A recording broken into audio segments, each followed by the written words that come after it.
दानवे आणि खैरे यांच्यातला वाद शमला होता आणि खैरेंच्या प्रचाराला दानवे जाणार असल्याचं त्यांनी सांगितलं होतं। मात्र आता पुन्हा दानवे खैरेंमधल्या वादाच्या चर्चा येत आहेत।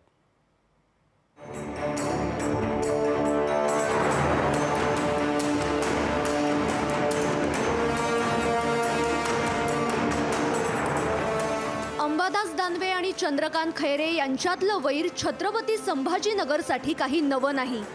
गेल्या काही दिवसात उडालेल्या खटक्यांनंतर दानवे आणि खैरे यांच्यात दिलजमाई झाली असं वाटत असतानाच आता अंबादास दानवे यांनी केलेल्या वक्तव्यानं दानवे खैरे वादाला पुन्हा फोडणी मिळाली आहे। आमदार झाल्यावर शिवसेना जिल्हाप्रमुख पदावरून पायउतार करण्यासाठी चंद्रकांत खैरे यांनी पक्षप्रमुखांकडे प्रयत्न केल्याचा दावा अंबादास दानवे यांनी केलाय।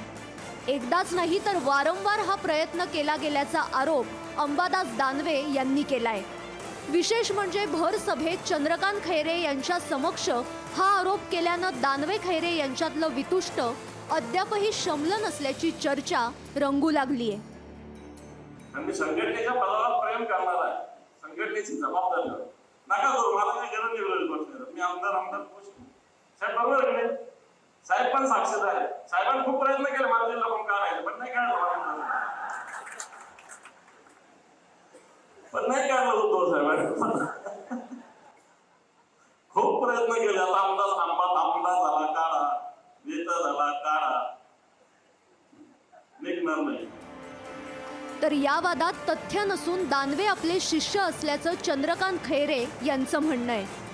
बऱ्याच वेळा चर्चा ही होती की तुमचं थोडंसं जमत नाही, बऱ्याच वेळा एकमेकांना तुम्ही कार्यक्रमाला बोलवत नाहीत, थोडी नाराजी होती त्यांच्यामध्ये, पण तुम्ही बोलवलं नाही म्हणून थोडं असल्यामुळे मीडियात तर चर्चा होते ना।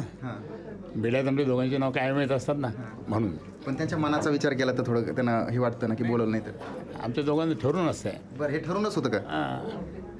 आम्ही दोघांनी आत्तापर्यंत जिल्हा परिषद, पंचायत समिती, नगरपालिका, महानगरपालिका, विधानसभा, लोकसभेच्या निवडणुका आम्ही एकत्र दोघांनी मिळून प्लॅनिंग केलेली आणि जिंकलो पण आम्ही। अंबादास दानवेंनी चंद्रकांत खैरेंवर आरोप केल्याची ही काही पहिलीच वेळ नाही। याआधी सुद्धा चंद्रकांत खैरे आपल्याला सातत्यानं डावलतात असं म्हणत अंबादास दानवे यांनी खैरेंवर आरोप केला होता। प्रसंगी खैरेंना उमेदवारी दिल्यानं दानवे नाराज झाल्याची चर्चाही रंगू लागली होती।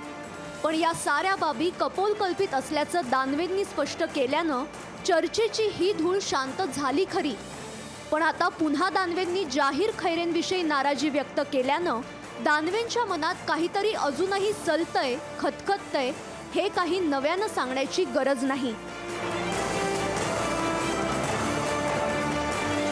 छत्रपती संभाजीनगरहून सचिन बडेसह ब्युरो रिपोर्ट, लोकशाही मराठी। लोकशाही मराठी ऐका, पहा, जागरूक रहा।